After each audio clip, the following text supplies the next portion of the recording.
Donc, ce soir, on va parler technique de montage, principalement sur Final Cut Pro 10, donc sur Mac. Et avant de commencer, pour que ça se passe bien, ce genre de masterclass, je vous conseille d'allumer ou d'augmenter les volumes de vos enceintes ou de vos haut-parleurs si vous ne m'entendez pas. Alors, comme d'habitude, et moi je vais ouvrir le petit module de questions de mon côté. Hop, là. Est-ce que tout le monde ce soir m'entend bien? Un petit oui dans le formulaire de questions. Il y en a qui l'ont déjà découvert. Voilà, parfait. J'en profite aussi. Oula, oula, oui. Parfait. Et du coup, est-ce que tout le monde me voit bien? C'est une grande première pour moi. Voilà, on a le droit d'en profiter aussi. Alors, donc, on allume le volume de ces enceintes. Et on va prendre de quoi prendre des notes, tout simplement parce qu'on va... Alors, pour ceux qui connaissent Céline qui était avec moi sur les 2 dernières présentations, elle nous a provisionné, je crois, 4 heures de masterclass. Donc, ce qu'on ne fera pas, parce que je vais être gentil avec vous, je vais vous laisser aller vous coucher. Mais voilà, on a 4 heures devant nous à peu près pour parler vidéo. Donc, vous prenez quoi prendre des notes parce qu'on va avoir beaucoup de choses. Il y a le formulaire de questions, vous avez le droit de l'utiliser en permanence pendant la démonstration. Je vais essayer d'aller tout doucement. Mais voilà, prenez des notes, vous notez votre question et on en reparle juste après. Moi, vous voyez, moi aussi, j'ai de quoi prendre des notes si je vois des questions passer pour revenir après dessus. Ensuite, on prend une petite bouteille d'eau et moi, mon verre est vide pour l'instant. Donc, une petite bouteille d'eau, ça va vous éviter de quitter votre bureau, ça va vous éviter d'être perturbé, de pouvoir suivre au mieux cette présentation. Alors, on éteint tout ce qui peut vous distraire encore une fois. Donc, on éteint portable, télévision, radio, afin tout simplement de ne pas être distrait pendant cette présentation. Et vu qu'en plus ce soir on a réellement activé la vidéo, c'est-à-dire qu'on est en plein dedans, pour avoir un son et une image de qualité, je vous conseille vivement, très fortement, même presque obligatoirement ce soir, d'éteindre tout ce qui va être logiciel logiciel de montage, non, logiciel de téléchargement et vos logiciels type Skype qui peuvent vous prendre énormément de bande passante dans ces moments-là. Donc voilà, on éteint tout pendant, j'espère, pas plus de 3h47 maintenant. Alors, pour ceux qui nous suivent un petit peu depuis quelques temps, on avait envie, et j'en reparle, avec Céline, de partager notre passion pour la masterclass. Alors, ce soir, vous n'aurez que moi, dans le sens où la vidéo, c'est quand même vachement plus mon domaine que celui de Céline. C'est une très orientée photo, donc vous pouvez la suivre sur Photo Passion, elle sera un plaisir de vous y répondre. Voilà, donc ces masterclass, on a voulu partager avec vous certaines choses. La première chose, ce sont des astuces, parce que ce soir, c'est un peu ce qu'on va faire. Je vais vous donner mes astuces, ma façon de faire pour partager, monter, réaliser, importer, traiter vos vidéos. Alors, on peut pas tout voir ce soir et j'insiste là-dessus. On en fera d'autres, des masterclass, on en fera sur Final Cut, on en fera sur Premiere Pro, on en fera... J'ai plein d'idées qui arrivent en ce moment, donc on va faire plein de choses. Restez à l'écoute du site, c'est tout ce que je peux vous conseiller. On verra aussi des bons plans, parce qu'en ce moment, principalement pendant les fêtes de Noël, il y a des bons plans, il y a des bons cashbacks à faire, il y a des bonnes affaires à faire. Et c'est un mix des deux. Ce soir, on fera aussi du tutoriel. Donc, pour être informé de tout ça, c'est hyper simple. Si vous êtes là ce soir, il y a de fortes chances que vous soyez déjà abonné à notre newsletter, mais je vous invite à le vérifier tout simplement pour ne louper aucune actu du site déjà. Et on est passé, à votre demande d'ailleurs au passage, on est passé sur des newsletters hebdomadaires, c'est-à-dire qu'on vous enverra un mail par semaine pour vous donner l'actu du site. Comme ça, en une page, vous avez l'intégralité des nouveautés, ou en tout cas des nouvelles vidéos qu'on a faites, si vous n'avez pas eu le temps de les voir dans la semaine. Alors, je vais rapidement me présenter. Donc, je suis Guillaume Manceron. Je suis évidemment passionné de vidéos et de photos. J'anime et je suis le créateur de plusieurs communautés sur le web. La première qui a vu jour en 2006, c'est photopassion.fr, qui s'adresse vraiment au domaine de la photographie. Aujourd'hui, ce qui nous réunit, c'est autour de la vidéo, c'est-à-dire qu'on va parler ce soir de vidéo finalement. Et le gros pépère, le gros patapouf, c'est GoPro FR qui, contrairement à son nom l'indique, ne traite plus que des GoPro, mais traite tout simplement des caméras sportives en général. Donc, dans les précédentes masterclass, qu'est-ce qu'on a vu? On a vu comment bien composer, bien préparer son sac vidéo, d'accord? Comment régler sa caméra pour faire de magnifiques vidéos de fêtes de fin d'année. On termine pour la partie présentation et après je vous pose une question magique.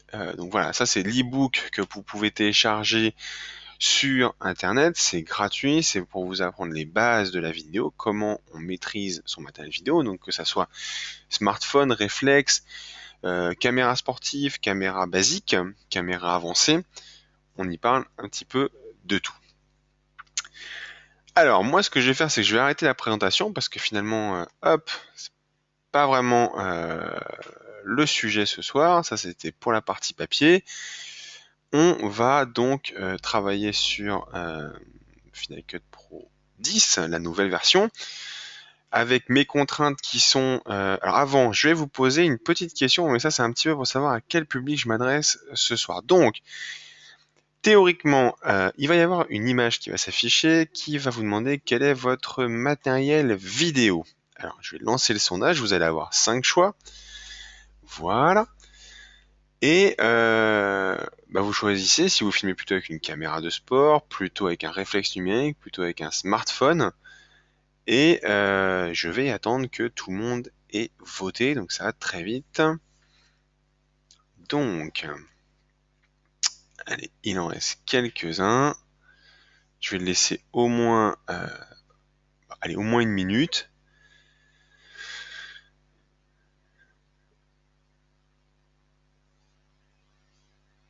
Alors, en plus, il y a des gens qui se connectent pendant qu'on fait le sondage. Bienvenue à eux. Essayez de voter avec quoi vous filmez en règle générale.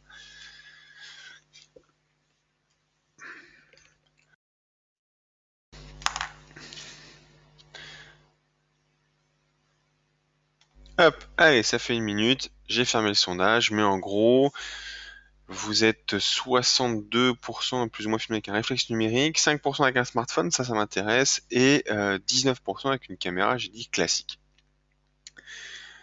Donc ce soir, on va travailler sur FCP10, Final Cut Pro 10, avec une contrainte qui nous a fait beaucoup de mal, c'est ceci, je vais vous l'afficher.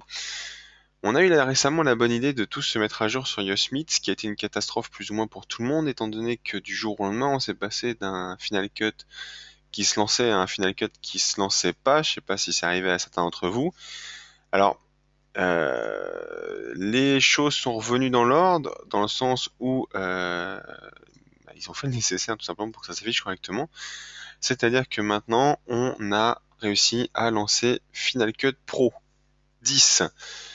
Donc Final Cut Pro 10 qu'on va retrouver ici, que je vais lancer avec vous, que j'avais déjà lancé. Bon, d'accord. Et je vais vous montrer un petit peu plusieurs choses. Alors, on va pas tout voir sur ce que je disais en début. Je vais essayer de vous le présenter très rapidement. Et on va importer des rushs, donc des rushs que j'ai fait de Noël l'année dernière. Et moi, je vais vous montrer 2-3 trucs qui me sont hyper utiles quand je monte, d'accord?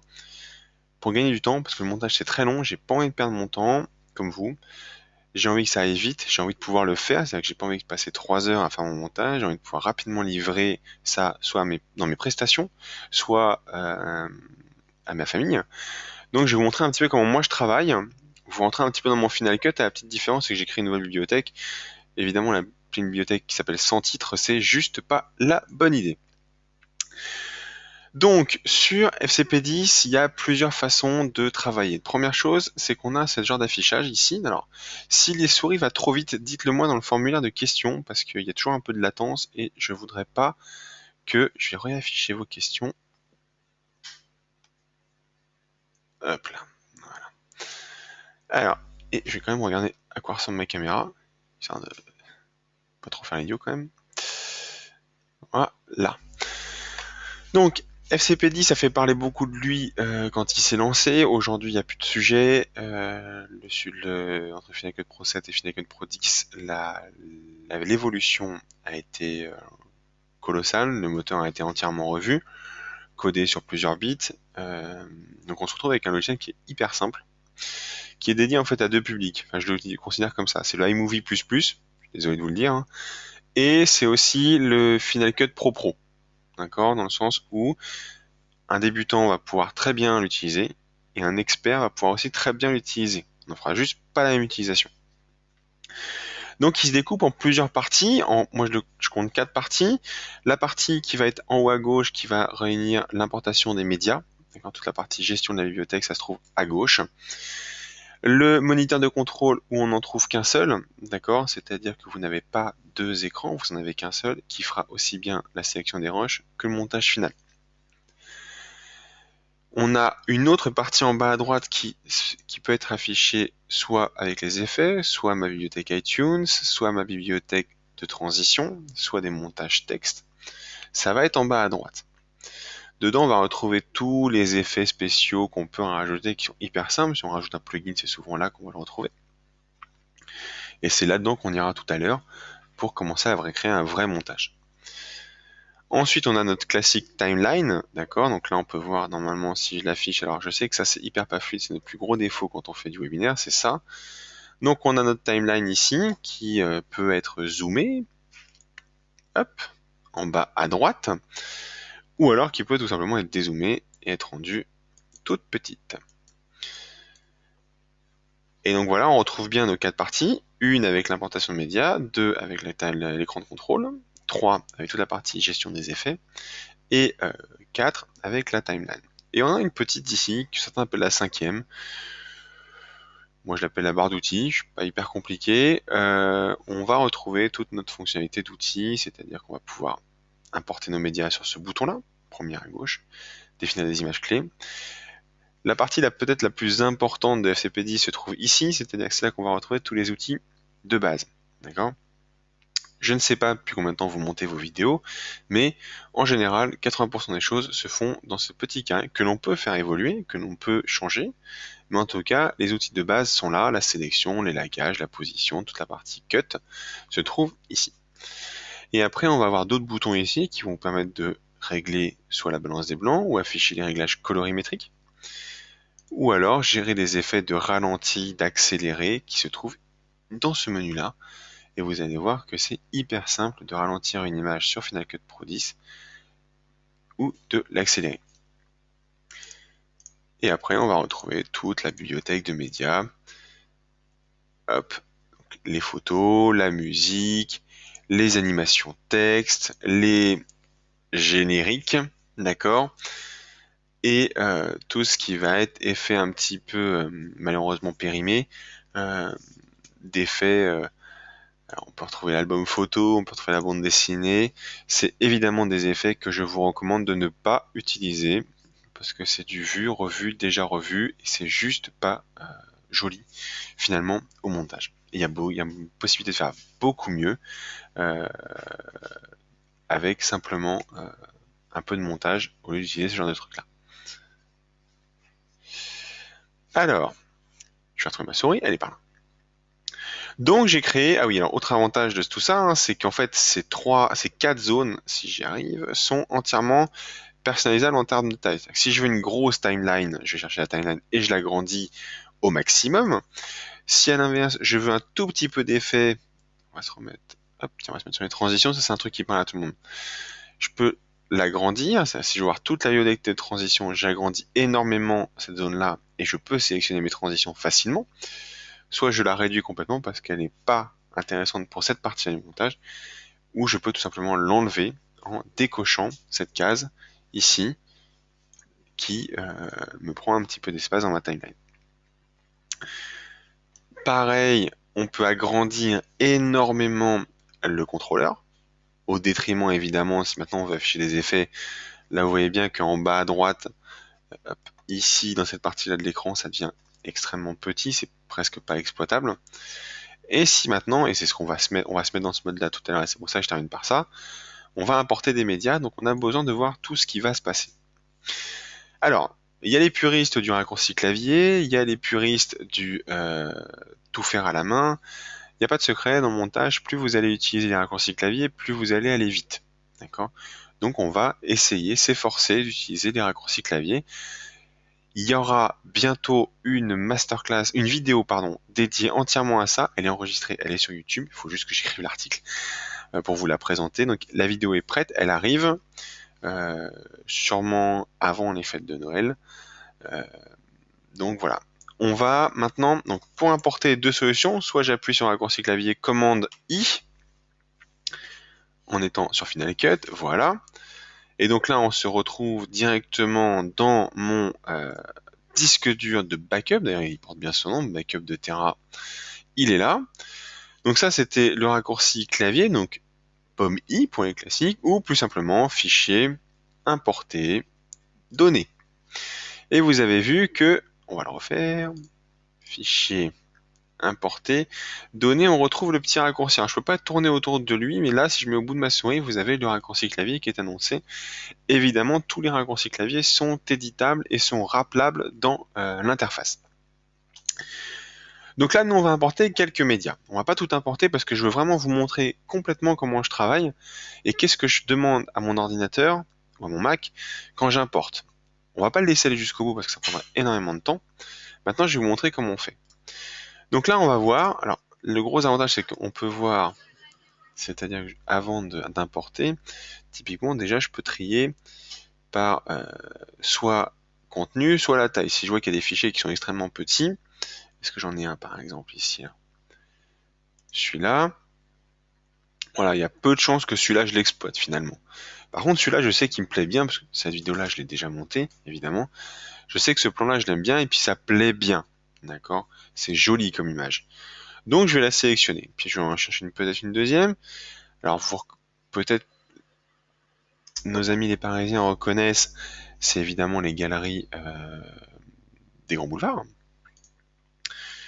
Et on peut peut-être se prendre, allez, une petite vitrine de Noël. Voilà. Allez, on va se prendre ces trois-là. Donc, donc j'appuie sur le bouton commande, tout simplement pour sélectionner un à un. Voilà. Donc là, j'ai mes trois plans. Je sais quand est-ce qu'ils ont été créés, à quelle heure. D'accord. Donc là, important, hein, si vous suivez le calendrier de l'avant sur le blog, de bien régler son appareil photo en termes de date et d'horaire.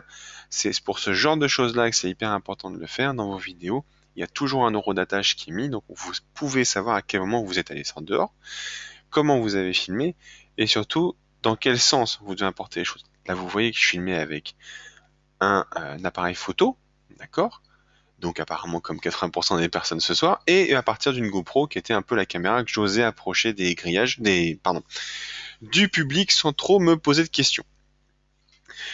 Donc j'ai sélectionné mes trois fichiers, je vais importer ma sélection, et là il va se passer un truc sur mon écran, c'est qu'il va me dire « Ok Guillaume, c'est cool, mais comment j'importe les choses dans ton FCP10 ?» Alors moi je crée toujours un événement lié à la saison, c'est-à-dire que là je l'ai appelé Masterclass 17-12, dans la vraie vie je ne l'aurais pas appelé autrement, d'accord? J'ai une date, j'ai un jour, il me manque juste l'année, mais parce que je sais que je fais une bibliothèque ou un projet par an. Et j'ai mes montages de 2013 avec mes prestations de 2013, j'ai mes montages vidéo de mes mariés pour 2014 et ainsi de suite.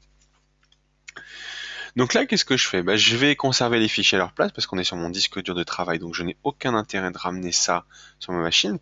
On fera aussi, vous inquiétez pas, je vous montrerai quel matériel j'utilise pour la suite, c'est-à-dire qu'il n'y a pas que il n'y a pas que des grandes marques qui proposent ce genre de choses-là. Moi, je crée toujours un média optimisé, d'accord? Nos boîtiers ont un mauvais réflexe, c'est de compresser. Principalement pour cette sortie-là, j'étais pas avec du matériel qui me permettait de ne pas compresser mes fichiers. Et je lui demande toujours d'analyser la balance des couleurs, d'accord? FCP10 fait ça très bien. Donc, je lui demande de faire tout ça. J'importe joyeusement mes trois fichiers. Donc, cet écran-là va disparaître, tout simplement. Et on va se retrouver dans Final Cut Pro. Et vous allez voir qu'ici, pendant que je vous parle, il se passe des choses. C'est-à-dire que la machine, vu que je ne fais rien sur FCPI, je n'exploite aucune ressource technique finalement de la machine. Qu'est-ce qu'elle fait? Ben, elle bosse pour moi. C'est-à-dire qu'en fond de tâche, elle a décidé, ok Guillaume, tu m'as demandé d'analyser et de transcoder, pas de souci, je te le fais pendant que tu bosses pas. À partir du moment où je vais commencer à bouger, vous allez voir, si je me mets ici, voilà. Alors, voilà, vous avez vu, ça affiche en pause. Je sais pas si tout le monde a vu. Est-ce qu'il y en a qui n'ont pas vu? Je vous pose la question rapidement parce que ça va assez vite. FCP10 pour ça est hyper exigeant, c'est-à-dire que dès qu'on ne fait rien avec l'ordinateur, lui, il pompe des ressources. Donc apparemment, tout le monde a vu sur l'écran la notion de en pause. On va se remettre là. Ok, parfait. Donc c'est bon pour tout le monde.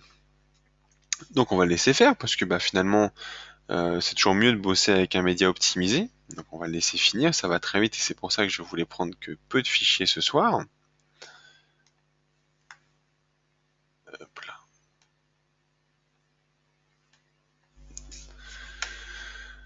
Et donc on va attaquer un autre truc, c'est que maintenant qu'on a importé nos médias, c'est très bien. Maintenant ce qu'on va faire, c'est qu'on va créer un projet. Alors, on va aller sur notre bibliothèque de médias et on va faire un nouveau projet.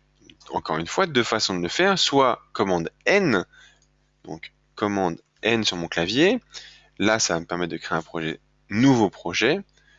Hop, et à l'inverse, si je veux, je fais nouveau projet. Et on va l'appeler Masterclass FCP10. Alors on peut très bien personnaliser le format, d'accord? Donc là, on est dans le cadre d'un montage où je sais ce qui va se passer et je n'ai filmé toujours de la même façon. Donc, je vais laisser définir d'après le premier plan, mais par exemple, si on fait un mix 4K, 1080p, qu'on veut faire du recadrage, qu'on veut descendre en résolution, on peut tout simplement changer ici et travailler sur le montage ou la façon de monter que l'on souhaite. Donc là, on va définir en fonction du premier plan. Donc, pour l'instant, j'ai créé un projet finalement qui est une coquille vide. Il n'a pas de paramètres de fonctionnement. Hop, on clique sur OK. On le retrouve ici, nommé comme il faut, et la durée du montage. Pour l'instant, 0,0 parce que ça a tout simplement il n'y a aucun fichier dedans. Et on le retrouve aussi ici. Hop, on va réduire un petit peu ça. On va agrandir cette fois la timeline. Et on retrouve notre projet ici, dans lequel on peut tout simplement naviguer.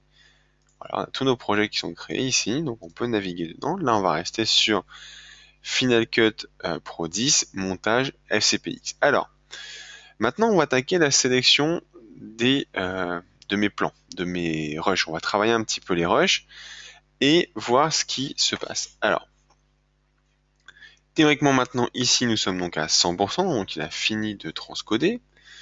On va afficher... Non, pas ici, à côté. On va afficher ici l'inspecteur de médias. Donc, je clique sur le petit bouton là avec les deux curseurs. Si je laisse ma souris ici, on voit afficher ou masquer l'inspecteur et on voit que maintenant ma balance des blancs est analysée. Si je le sélectionne, hop, alors ça change pas grand chose sur cette vidéo là parce que finalement il y a peu de lumière parasite, mais si vous regardez bien, en balance des blancs non analysés, on est un petit peu bleu et on le découvre en bas ici, là, on le voit dans cette partie là de la vidéo. Si maintenant je le passe en analysé, on va récupérer des petites couleurs un peu plus chaudes, tout simplement. Donc on va maintenant sélectionner des plans. Alors ce plan là doit faire on va regarder. Alors moi je vais l'afficher de cette façon-là. Quicks. Donc voilà, là on a la durée de nos plans. Donc on va pouvoir tout simplement les sélectionner. Ok. Ici, on se retrouve avec notre plan principal. D'accord. Je vais juste pour mon confort à moi pour le coup, c'est un petit peu égoïste, mais je vais tout simplement baisser le volume comme ça, je ne suis pas perturbé par le bruit de la vidéo. Donc là, on a tout simplement notre vidéo qui dure une vingtaine de secondes, d'accord? On va pas avoir besoin de 20 secondes pour ce genre d'introduction, d'accord? On va juste sélectionner une partie. Donc qu'est-ce que je fais moi? Je prends à peu près, hop, ça. On voit que je suis pas hyper stable sur celle-là. Ce qu'on va faire, on va, hop là, l'utiliser et on va tout simplement sélectionner ici. Alors on va mettre un marqueur sur cette vidéo et on va dire que ce plan-là, je le retiens. C'est-à-dire que je le garde. Et on retrouve avec un petit liseré vert, hop, que l'on peut voir. Si j'enlève ça, changer de plan, on va pouvoir voir ce petit liseré vert en haut, qui veut dire que cette partie-là du montage a été donc retenue, tout simplement.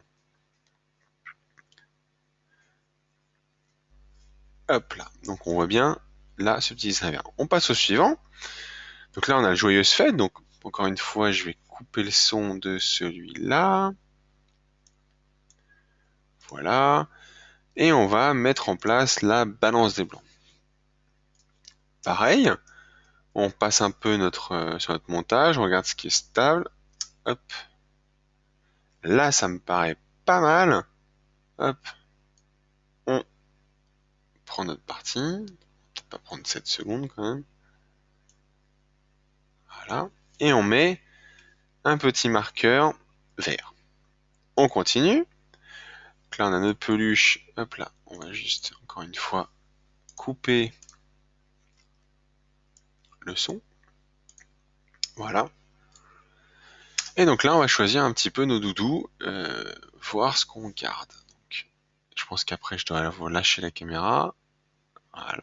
Donc ça, typiquement, cette partie-là n'a aucun intérêt. Par contre, tout va se concentrer ici. Et donc, encore une fois, on rappuie en bas à gauche et on a tous nos plans qui sont retenus. Ce qu'il ne faut surtout pas faire quand on fait du montage, c'est se dire je sélectionne, j'incorpore dans la timeline, je sélectionne, j'incorpore. Non. Là, c'est très simple, on a 3 vidéos, donc c'est hyper simple à monter. Donc ça va aller hyper vite. Maintenant, si je pars en voyage et si vous regardez bien, si je commençais à importer toute la soirée de ce montage-là, il y en a quand même quelques-unes des vidéos. Il y en a énormément. Il y en a 43 vidéos, pour être précis, et on voit ce chiffre en bas. Donc 43, ça commence à être très long. Il faut vraiment, quand vous commencez votre montage, la première partie, c'est tout simplement de sélectionner les parties de votre montage que vous voulez. Ce n'est pas grave si c'est pas cohérent, d'accord? À l'époque, ce que je faisais, c'est que c'est comme ça. Je sélectionnais, j'incorporais un timeline, je sélectionnais, non. C'est pas la bonne méthode. La bonne méthode, ou en tout cas, c'est pas ma bonne méthode. La bonne méthode, c'est vous passer une journée, une demi-journée, à regarder toutes les vidéos que vous avez faites et vous vous dites, ok, tiens, ça c'est pas mal, ça c'est bien. Par exemple, on va reprendre le plan là où je faisais un peu n'importe quoi sur la fin, tiens celui-là, et on va aller au fond là. On sait pertinemment, en tant que vidéaste, que ça là, ce mouvement là qui fait qu'on va lâcher, ça ne sert absolument à rien, ça ne servira jamais pour le montage. Qu'est-ce que je fais? C'est très simple, je l'exclus. D'accord? En l'excluant, je ne le vois plus. Alors, on retrouve ici notre vidéo, c'est-à-dire que étrangement, on l'a encore, hein, notre vidéo. On a la partie que l'on a retenue, donc avec le petit trait vert, et la partie qu'on n'a pas encore marquée. Par contre, toute la partie où le mouvement était créé, où le mouvement de moi en train d'arrêter de filmer, finalement, donc de poser la caméra était inutile, il a disparu. Il a disparu tout simplement parce que ici en haut à gauche, vous pouvez décider de soit afficher tous les plans, en globalité vous affichez tout, soit vous pouvez masquer les plans, soit vous pouvez laisser ceux qui n'ont aucun classement, soit les plans qui sont vos favoris, les plans rejetés ou les plans inutilisés. Moi, par défaut, je suis toujours en masquer les plans rejetés. À partir du moment où j'estime que c'est rejeté, pour moi, le rejet, c'est vraiment quelque chose qui sera inutile pour mon montage, tout simplement. Si demain, j'ai un doute, je vais pas le marquer. Si je suis sûr, je vais le marquer en vert directement. Donc, je me pose beaucoup moins de questions sur la partie qui ne m'intéresse pas. Alors, je vais vous remontrer pour les marqueurs parce que je vois que certains d'entre vous me posent la question. C'est très simple. Je prends une partie de la vidéo qui m'intéresse. Donc, par exemple, on prend la partie qui est avant tout ça. Donc là, voilà, on sélectionne un plan qui fait 4 secondes 53. Et en bas, ici, vous pouvez décider de marquer. Vous marquez la sélection comme favori. C'est-à-dire que ce plan-là fera partie de votre montage à la fin. Soit la partie U, c'était la partie neutre, où elle ne vous apporte rien pour l'instant dans votre premier passage. soit carrément vous pouvez refuser cette sélection, c'est-à-dire, comme je l'ai fait tout à l'heure, un plan qui n'a aucun intérêt, où on voit que c'est clairement une erreur de ma part d'avoir continué à filmer à ce moment-là, et ben on le supprime. Là on va marquer en gris, marquer en neutre, donc il reste affiché, mais il est juste neutre, c'est-à-dire que pour l'instant il ne m'est pas vital à mon montage. Ensuite, pour avoir un petit peu d'historique de cette vidéo, c'est hyper simple. Vous avez vu ici en bas à droite, pardon, au milieu à droite, il y a ce qu'on appelle l'inspecteur, j'appelle l'inspecteur d'événements, ou l'inspecteur de vos fichiers.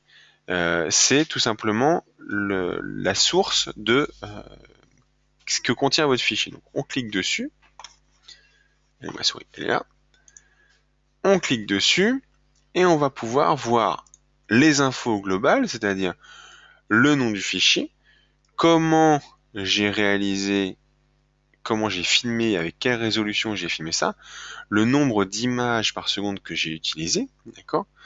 Et on va pouvoir voir un petit peu où est-ce qu'il se situe. Si je l'ai pas perdu, vous savez, il peut se passer des choses comme ça. Tiens, je vais prendre un exemple parce que je sais que mes disques de travail sont pas connectés. Si je me rends par exemple là-dedans, voilà, il m'affiche un beau fichier manquant, d'accord? Si demain, je sais pas, il se passe un gros crash disk, ça arrive à tout le monde, je vous le souhaite pas, mais voilà, vous avez fait vos backups, vous êtes en sécurité, vous savez très bien comment vous avez monté votre archi. Alors, on fera des trucs sur la partie stockage. Voilà, mais demain, boum, pas de bol, vous avez perdu vos vidéos, votre Final Cut a perdu ses repères, il ne sait plus où sont les choses. C'est ici que vous allez pouvoir savoir où est-ce qu'il faut remettre votre vidéo. Là, qu'est-ce qu'il me dit? Il me dit, bah, ton fichier il est manquant, le disque dur Macintosh HD est pas connecté. Ce qui est normal, quand on regarde dans mon Finder, d'accord, et bah, il n'est pas connecté, tout simplement. S'il était connecté, il n'y aurait pas de sujet, il aurait trouvé tout seul son chemin. Si maintenant, bah, j'ai perdu mes données, il suffira juste que je les remette à cet endroit-là, et automatiquement, Final Cut va me les retrouver et va me les recharger dans son interface. Donc on voit d'autres choses, on voit aussi le codec audio. Je vous rappelle que la vidéo est un art audio-visuel, ce n'est pas que de la vidéo. N'essayez pas de coller des bandes son téléchargées illégalement sur internet, ça ne sert à rien. Donc voilà, ici vous allez pouvoir récupérer plein d'informations. La partie extrêmement importante, c'est les attributs. Ça en fera une vidéo complètement à part parce que ça, il en va de votre du respect de vos droits de vidéaste et de réalisateur, d'accord? Et vous avez vu tout à l'heure, c'est ici. Donc je vais retourner, hop là, dans mon projet et dans mes sources. Voilà. Vous avez vu ici, c'est ici qu'on peut commencer un petit peu à jouer avec le son. Si on avait du multicam, on aurait deux pistes ici sonores. Là, j'ai tout simplement baissé le son, tout ce qui est le plus classique. Et après, on peut faire d'autres effets, on peut faire d'autres projets, on verra plus tard. Donc, on va attaquer un petit peu le montage parce que je vois l'heure tourner et pour l'instant, on n'a absolument pas parlé de montage. Alors, on va faire quelque chose de très simple. On va faire. Alors, je suis pas du tout fan des génériques, d'accord? Alors, on peut en importer un. Tiens, on va importer celui de. Il doit être connecté d'ailleurs. On va importer celui de Autour de la vidéo si je le retrouve. Hop, quelque part. Donc, hop là. On va le mettre ça là. Hop là. Donc, on en profite. Si vous avez des questions, n'hésitez pas. Moi, je vais juste aller chercher ça sur le disque dur.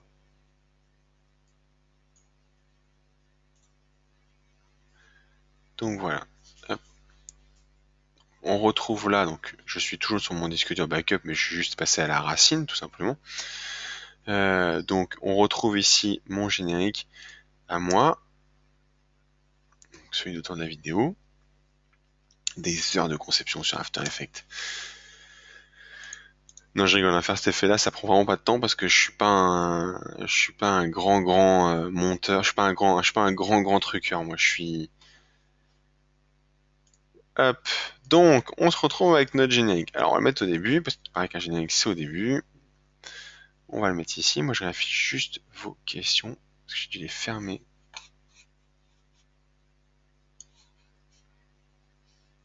Hop là. Voilà. Donc on va mettre notre petit générique, notre beau générique autour de la vidéo. Hop là. Vous le voyez qui s'affiche. Donc là, c'est ce que je vous disais tout à l'heure, je vais fermer l'inspecteur. Hop. On va agrandir. Là, on prend encore plus de ressources sur le réseau, ça va être bon ça. On va agrandir tout ça. Donc là, on voit notre générique qui défile. Et vous allez voir, on va l'accélérer un petit peu, notre générique, parce que moi, je le trouve beaucoup trop long. Donc je l'accélère toujours dans le logiciel de montage et on va voir ça avec lui.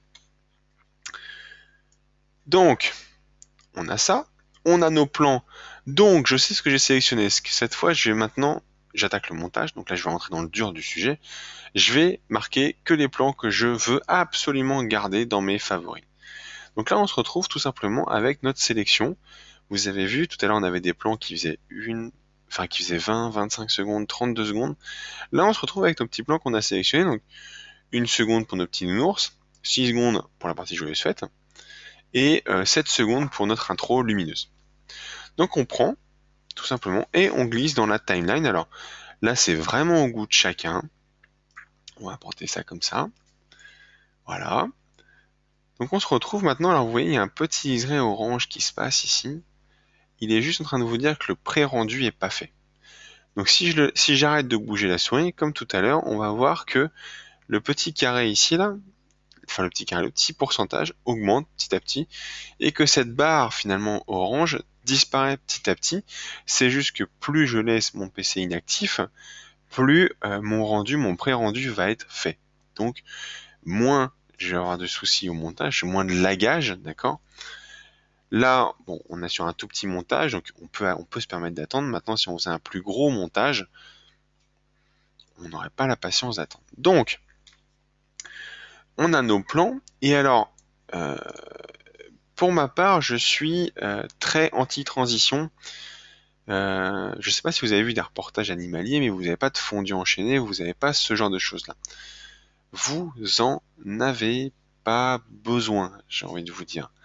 Si vos vidéos sont bien faites, que vous suivez bien les conseils que je vous donne, normalement, vous n'allez pas avoir de soucis à devoir créer des transitions. Vous changez de lieu, mais c'est pas un problème. Vous changez de lieu, coupe franche, et on continue. La transition n'est pas obligatoire. Vous imaginez un film un petit peu comme James Bond avec que des transitions de fondu enchaîné, ça serait juste imbitable. Donc, moi je suis assez partisan de les laisser comme ça, c'est-à-dire que vous avez pas de transition, vous avez juste des coupes franches, on sait juste que vous êtes plus ou moins au même endroit, le thème est le même, les fêtes de fin d'année.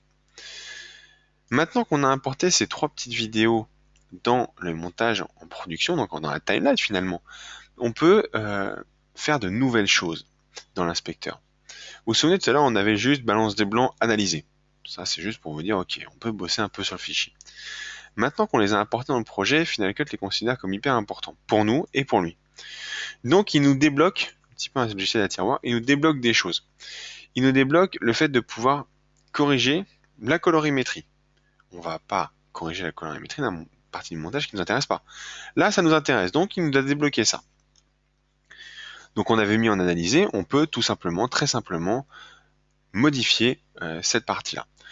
Ce qui peut être hyper important si on n'a pas l'occasion d'avoir un trépied, tête fluide, ou qu'on est un peu bousculé par les gens autour de nous, on peut amener de la stabilisation et tout simplement faire en sorte que notre image soit plus fiable. Alors, pour moi, c'est pour ça que le 4K est là aujourd'hui, et pas pour être affiché sur une de nos télévisions chez nous, c'est que le 4K nous permet cette notion de recadrage. Alors, je ferai un truc là-dessus, parce que j'ai beaucoup de questions sur, ok, je vais acheter un GH4, comment je fais et tout. Est-ce que ça sert le 4K? Oui, le 4K, ça sert évidemment, ça sert pour nous quand on est au montage. Aujourd'hui, les écrans sont pas prêts à l'afficher. Donc, on se laisse du temps et on va aujourd'hui utiliser le 4K pour, hop, on va aller cropper tout ça et on va gagner en stabilité d'image. Donc, pour stabiliser, c'est hyper simple. Vous vous souvenez? Enfin, vous vous souvenez? Non, je vous ai pas montré encore. Là, on a un plan qui bouge un peu. Si je l'accélère, on voit, si je lis en vitesse lente, ça passe encore. C'est raisonnable. Mais c'est pas parfait. On a une petite case dans l'inspecteur qui s'appelle stabilisation. On clique dessus. Là, il va nous afficher analyse d'animation de dominante. qui va regarder dans quel sens on bouge, tout simplement. Est-ce que je suis plutôt quelqu'un qui est pas stable vers la droite? Est-ce que je suis quelqu'un qui est pas vraiment stable sur la gauche? Faire ça demande beaucoup de puissance de calcul à votre machine et beaucoup de temps. Vous voyez, encore une fois, je bouge plus ma souris et le petit curseur il commence à tourner et à discuter. Donc on va le laisser faire et il va juste nous dire ok, c'est bon, je t'ai stabilisé. Et qu'est-ce qu'il va faire Final Cut?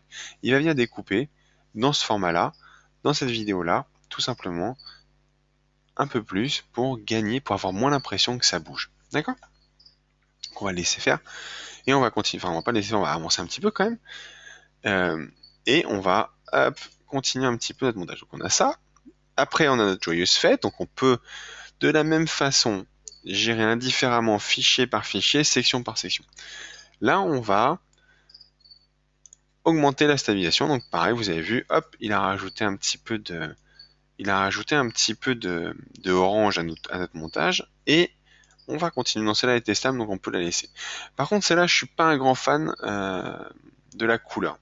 Ce qu'on va voir là, c'est extrêmement rapide. D'accord? Je le fais en temps réel, j'avais pas prévu de le faire, mais un peu le problème des masterclass, on fait beaucoup de digressions. Ça me plaît bien au passage. Mais on va aller corriger un petit peu ces couleurs parce que franchement, j'aime pas ça. J'aime pas cette couleur orange comme ça. Donc on va dans l'inspecteur, toujours, donc en haut à droite, et on va cliquer cette petite flèche où il y a écrit correction 1. Et là, on va afficher, il y a du monde de gens qui viennent du monde de la photo, c'est un petit peu comme dans Lightroom, toute la paramètre de correction de couleur, à la différence près que nous, on ne travaille pas en RAW, nous n'avons pas cette chance-là pour l'instant, sauf certains boîtiers, évidemment, qui ont certains firmware non officiels sur leur équipement. Et donc, on peut soit tout simplement appliquer des pré-réglages, c'est-à-dire que on sait qu'on a fait, vous voyez là en bas à droite, il y a ici, on trouve un de mes filtres parce que finalement le salon de la photo, je suis hyper feignant comme garçon, c'était tout le temps les mêmes conditions de lumière, il y avait une très faible variabilité de couleurs avec ces lumières au sodium, là c'était une catastrophe. Donc j'ai créé un profil de correction de colorimétrie et je l'ai appliqué à toutes les conférences que j'ai filmées pour chacun des stands et toutes les présentations que j'ai faites ont été filmées de la même façon, donc j'ai appliqué le même profil de couleur. D'ailleurs, si je l'applique, qu'est-ce qui se passe? Normalement, ça doit passer un petit peu bleu, oui, ce qui est normal étant donné que j'avais des lumières un peu étranges. Par contre, on peut partir de lui pour essayer de réduire un petit peu tout ça. On peut... Alors, il faut surtout pas... Non, on va pas partir de lui en fait parce que ça me va pas du tout. Donc hop, on annule tout ça. Alors là, effectivement, j'en demande peut-être beaucoup un peu à la machine. Donc hop, voilà. On se retrouve dans notre profil colorimétrie de base. Si il y a des questions qui arrivent sur oui mais comment je fais pour calibrer correctement mon écran, c'est bien prévu que je vous en parle. Là ça ferait juste que ce serait énorme et on passerait la nuit ensemble. Donc on va aller régler un petit peu tout ça. Donc soit on a le gros curseur ici qui se trouve sur la gauche qu'on peut déplacer dans n'importe quel sens.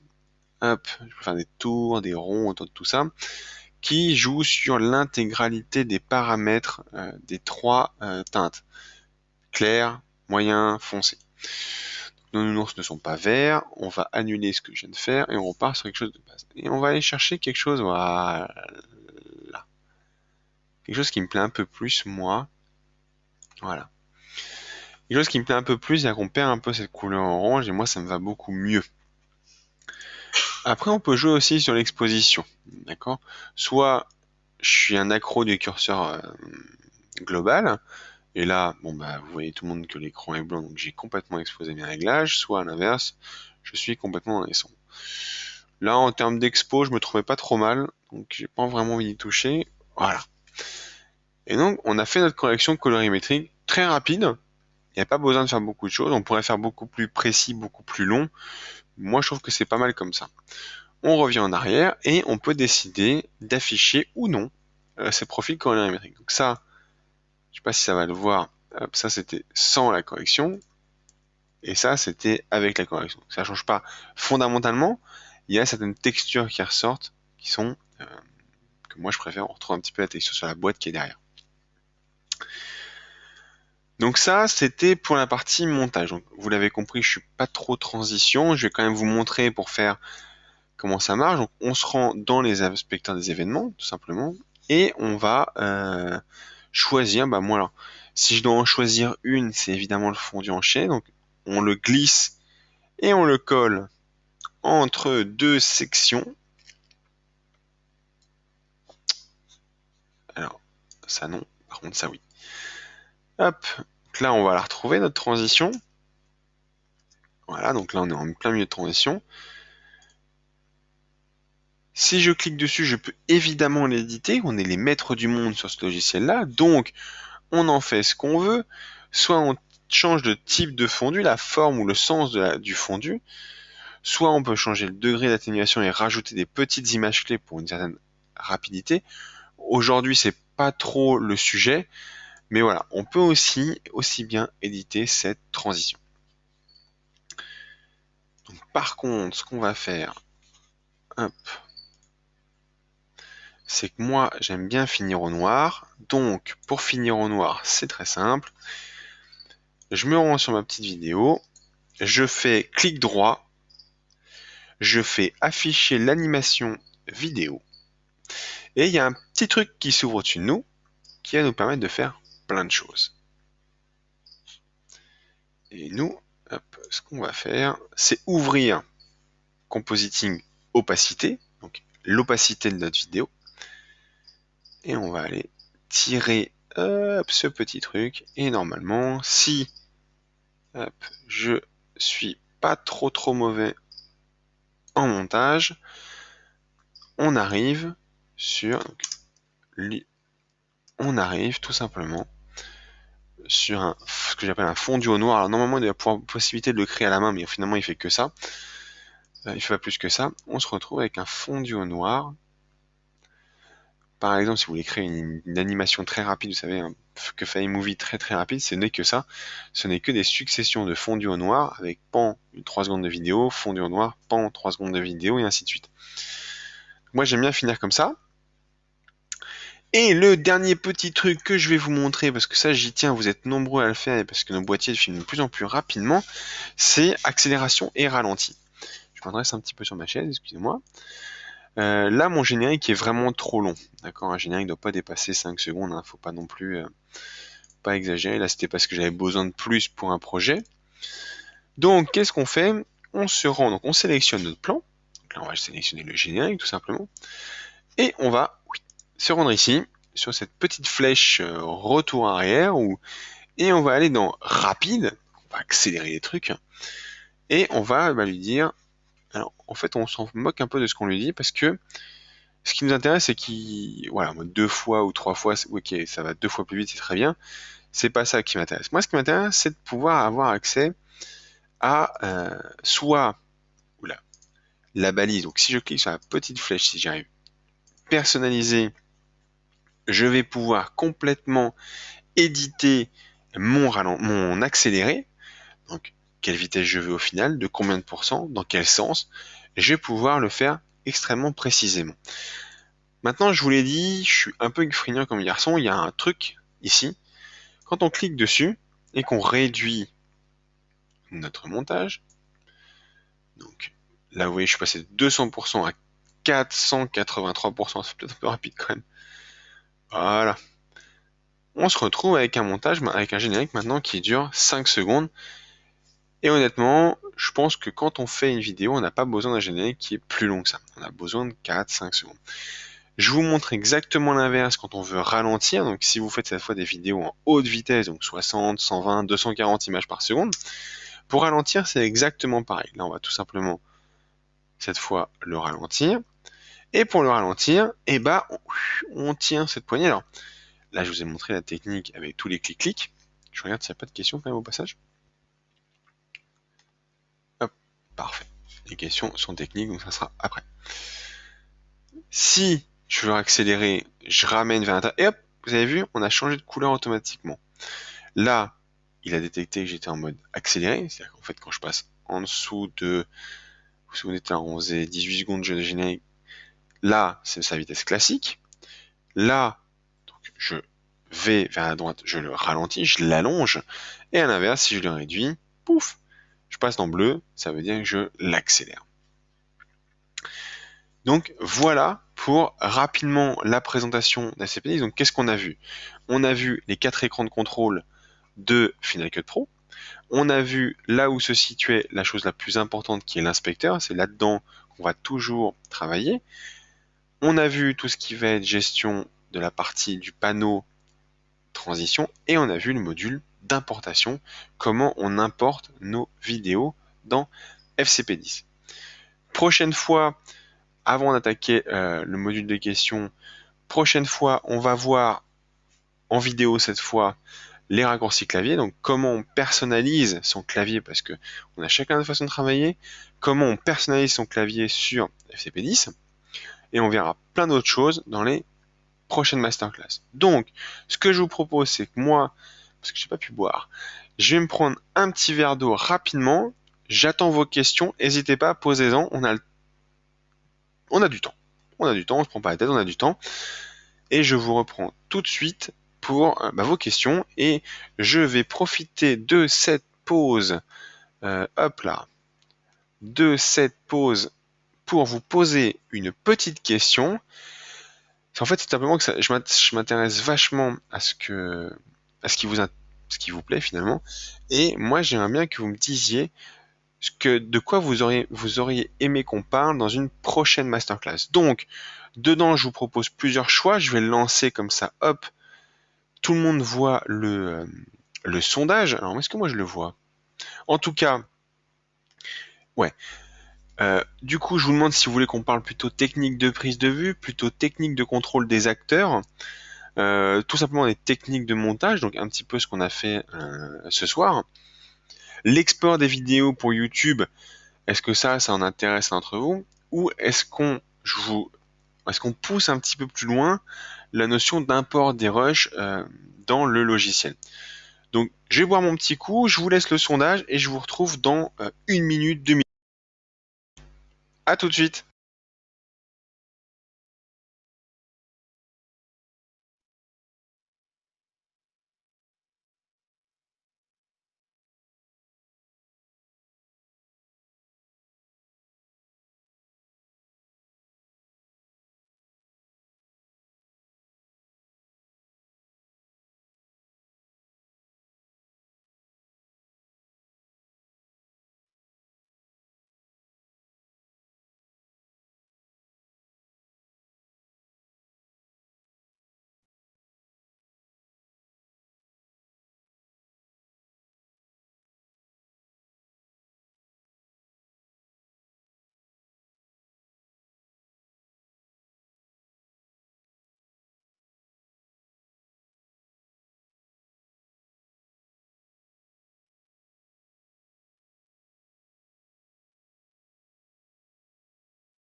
Alors, les premières questions. Alors, j'ai désactivé ma webcam pour le coup. Alors, je vais refermer, par contre, j'ai juste fermé le sondage. Tout le monde a répondu, quasiment.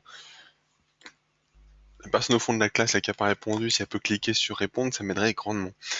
Bon, en tout cas, ce qui est sûr, et ça me conforte un peu dans cette idée, c'est que vous êtes nombreux à vouloir voir des nouvelles techniques de prise de vue et indirectement des techniques de montage.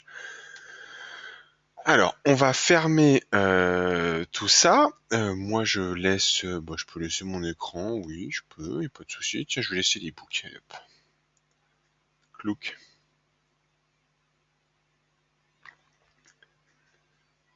Hop là. Alors, moi, du coup, j'en profite un peu que vous êtes encore nombreux là à rester pour les questions. Alors, il y en a qui ont justement apporté un petit peu des notions en plus au formulaire de sondage finalement. J'aimerais bien que tu nous parles un peu des différents plans auxquels on doit penser lorsqu'on filme. Et oui, hein, Anthony, ta phrase est claire, il n'y a pas de souci.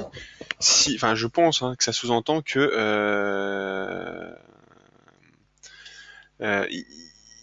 il est clair que ouais, non, c'est hyper intéressant de pouvoir voir des cadrages à ne pas oublier surtout, et les choses à ne pas zapper.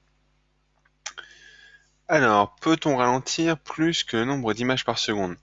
Alors, on peut toujours ralentir plus. Il n'y a pas vraiment de limite à ça, dans le sens où euh, ça devient juste pas joli. Non, on peut très bien mettre une image par seconde, mais ça devient du title, enfin ça devient du stop motion quasiment. Ça frise le, c'est pas exploitable, c'est difficilement visionnable. En vidéo, moi je recommande de quand même pas descendre à un ralenti qui tourne autour de 15 images par seconde. Et là, je m'adresse vraiment aux personnes qui font du paysage, pas autre chose. Alors, est-ce qu'il y aura des présentations sur Premiere Pro? Oui, il y aura des présentations. Alors, j'ai dit en début, il y aura des présentations sur Premiere Pro, il n'y a pas de souci. J'ai le soft en plus légal, d'accord? Je m'adresse qu'aux gens qui payent leur licence et qui payent nos développeurs. Bah, les autres, vous vous débrouillez tout seul, hein, j'ai envie de vous dire. Euh, ouais, il y aura des trucs sur Premiere Pro. Je pense même faire un truc sur la présentation de la suite Creative Cloud. Euh, parce que euh, parce que cette suite mérite à être connue finalement. Elle est pas mal décriée et elle marche plutôt pas mal en fait. Et aussi bien pour les vidéastes que pour les photographes, il y a des choses du cloud. Il faut pas voir dans le Creative Cloud que le fait de payer une licence 19 euros par mois ou 75 euros par mois, et en fait on n'a pas de soft. Ouais, ok. Mais on a accès au cloud Adobe et du coup on peut se retrouver avec nos données accessibles partout. Alors s'il y a des photographes ou des vidéastes pros ce soir, ça veut dire que vous êtes avec des clients, moi c'est ce que je fais, on est avec des clients, on présente notre produit, ben, j'ai pas besoin d'avoir la vidéo sur mon iPad, la vidéo elle est dans le cloud. Donc de n'importe où je peux la voir, y compris à l'étranger. Euh, Alors, je vais bientôt tourner mon premier clip de minute. Est-ce qu'il y a un format spécifique? Alors, Michael, premier clip, bah déjà, bon courage. C'est une sacrée aventure, le premier clip. Alors, je sais pas si c'est un clip. Alors, si tu peux juste apporter, mais ça c'est pour ma culture et c'est un clip plutôt musical ou plutôt un clip d'une séance de tournage classique. Parce que la notion de clip musical a la notion de voix off en fait. Donc, c'est un peu plus compliqué que d'habitude. Mais s'il y a bien un format que je peux te recommander, c'est le format non compressé. Évidemment, à partir du moment où tu commences à rentrer dans ce genre de prestations ou dans ce genre d'activité, finalement, où on attend de la haute qualité de ta part, il faut pouvoir soit être en Full HD évidemment, en résolution, pas en résolution, en disponibilité maximum, c'est-à-dire du 1080p, 60 images par seconde. Donne-toi le maximum pour ne pas avoir de soucis quand tu passeras en post-production ou en bande étalonnage tout simplement.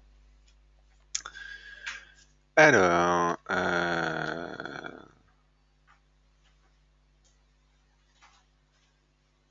ouais, alors Grégoire, je comprends pas bien ta question. Je ralentir plus de 25 fois le nombre d'images par seconde, je ne vois pas l'intérêt de faire ça. Donc, tout est possible, c'est juste que je ne vois pas l'intérêt. Donc, c'est pas, je vois pas l'intérêt de ralentir plus de 25 fois le nombre d'images par seconde, tout simplement. À part avoir un stop motion, et là c'est un time-lapse, quoi, ou stop motion, time-lapse, au choix. Euh, alors, euh,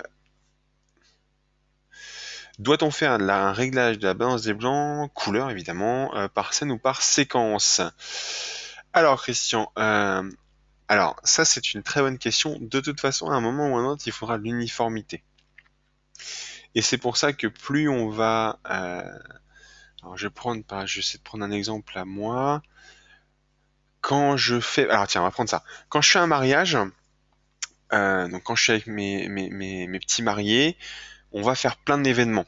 On va faire de la mairie, on va faire de l'église, on va faire du jardin, on va faire de l'extérieur, on va faire du portrait, on va faire de la lumière à moi. Bon, vous l'avez peut-être pas vu ce soir, mais j'ai quand même une lumière hein, qui est en face de moi pour m'éclairer. Donc tout ça fait que on va avoir plein de notions de balance des blancs. On va avoir des balances des blancs nuageux quand je vais être en extérieur, on va avoir des balances des blancs très lumière au sodium quand on va être dans la mairie par exemple. Donc toutes ces choses-là font qu'à un moment ou à un autre, il va falloir de l'uniformité. Et c'est au moment du montage, donc pour répondre à ta question directement, la balance des blancs se fait pour chaque scène. D'accord? Après, dans une séquence, tu peux avoir plusieurs. Dans une séquence, tu peux avoir plusieurs scènes issues du même lieu ou des mêmes conditions de lumière. D'accord? Maintenant, si dans une scène, tu fais par exemple une entrée d'église, tu vas avoir plan extérieur, plan d'entrée, plan de sortie. D'accord? Ça, c'est ce qu'on appelle ta scène de l'église. Après, tu peux descendre d'un niveau et passer, détailler encore plus tes scènes, c'est un plan scène d'entrée, scène dans l'église, scène de sortie. Et à ce moment-là, bah, tu vas adapter à chaque fois ta balance des blancs à ton plan. Mais toujours en essayant de te dire au fond de toi, sauf quand tu passes clairement de l'église à l'extérieur, euh, ça va bouger et ça va pas me permettre de rester cohérent dans mon montage. Et c'est à la post-prod que tu vas pouvoir sous Final Cut, tout simplement, je vais essayer de... Tiens, bah, je vais vous montrer. Elle est où ma souris? Elle est là. Je vais juste... Du coup, elle est où ma souris? J'ai perdu ma souris. Elle est où? Bon, elle est là. Alors, on va se réafficher Final Cut Pro. Clac, clac, clac. Normalement, tout le monde revoit mon écran. Normalement, c'est bon. Là, par exemple, on a donc nos deux plans. On a notre joyeuse fête à droite. On a notre lumière de Noël à gauche. Alors, c'est peut-être pas le meilleur exemple. On va prendre plutôt notre... On va virer ça, là. Ça sert absolument à rien, la transition. Hop, on se retrouve donc avec notre joyeuse fête et notre plan de Noël. Dans ces deux plans-là, il faut définir celui qui est prioritaire ou en tout cas celui qui va rester le plus longtemps à l'écran. Et ça, c'est ma façon de faire. Là, on voit bien que celui-là est plus long. Donc, c'est celui qui va avoir le plus d'impact visuellement. C'est-à-dire que c'est celui où mon spectateur va le regarder le plus longtemps. Ce que je fais, c'est que je sélectionne mon plan numéro A. Non, pardon, je sélectionne mon plan A, oui, qui est celui-là. Et je vais lui demander de correspondance de couleur. Et là, Final Cut va me dire, OK, par rapport à quoi tu veux que je me cale? Et je sélectionne le plan d'à côté. Vous voyez là, c'est plus là, on a la flèche classique de sélection. Là, ici, on a en dessous de notre flèche un petit appareil photo, un petit truc qui nous dit, OK, c'est ce plan-là que tu veux sélectionner. Et maintenant, il me propose d'appliquer la correspondance. Donc, si on regarde bien, hop, je vais faire ça comme ça, enfin, je vais le refaire et vous allez voir la différence. Clouc, correspondance de couleur. Regardez ici, tiens, on va regarder cette feuille blanche là, d'accord? Pour l'instant, elle est blanche et il n'y a pas de voile devant. Donc, hop, je vais sortir de là, si j'y arrive, s'il plante pas. Voilà. Donc, je sélectionne mon plan A. Voilà. Je lui demande d'appliquer une correspondance de couleur à mon plan B.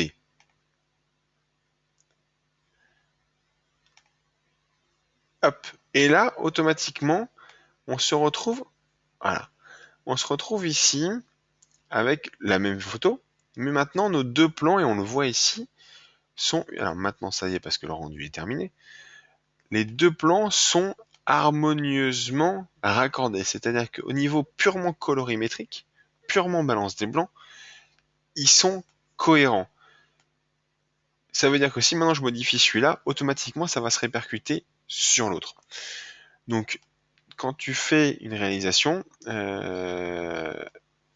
effectivement, il faut toujours régler ta balance des blancs en fonction des séquences, des scènes, pardon. Allez, une dernière question et après je vous laisse tranquille et j'aurai plaisir à vous retrouver. Alors, quel logiciel PC sera le immédiatement comparable, je suppose, à Final Cut Pro 10? Bah moi, premièrement, je dirais Premiere Pro, mais parce que je peux y avoir accès, voilà, pour mes prestations, pour mes fonctions. Maintenant, il y a des logiciels qui marchent très bien, qui sont sur PC, qui n'ont pas toutes les mêmes choses que FCP10, mais la chose à laquelle je compare FCP10, c'est Premiere Pro et toute la suite Adobe, parce que il y a Final Cut, ok, c'est cool. Maintenant, il y a Motion aussi, d'accord, mais il y a quand même sur Premiere Pro, donc il y a Premiere Pro, il y a Photoshop, il y a After Effects, il y a comment il s'appelle celui-là? Illustrator.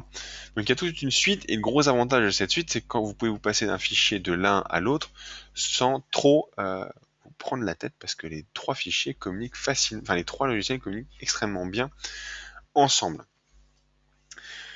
Voilà pour cette masterclass, cette présentation. J'espère que ça vous a plu. Je remercie déjà d'emblée ceux qui ont dû nous quitter en cours de route et qui nous ont remerciés. Ça sera disponible. Est-ce que l'enregistrement sera disponible? Oui, l'enregistrement sera disponible. Théoriquement, je le déposerai le temps de le monter. Ça se monte assez vite, ce genre de vidéo-là. Le temps de le monter et tout, il sera disponible avant, enfin ce week-end. Allez, je m'engage pour ce week-end, il sera là. Il sera disponible ce week-end avec un petit article sur le blog.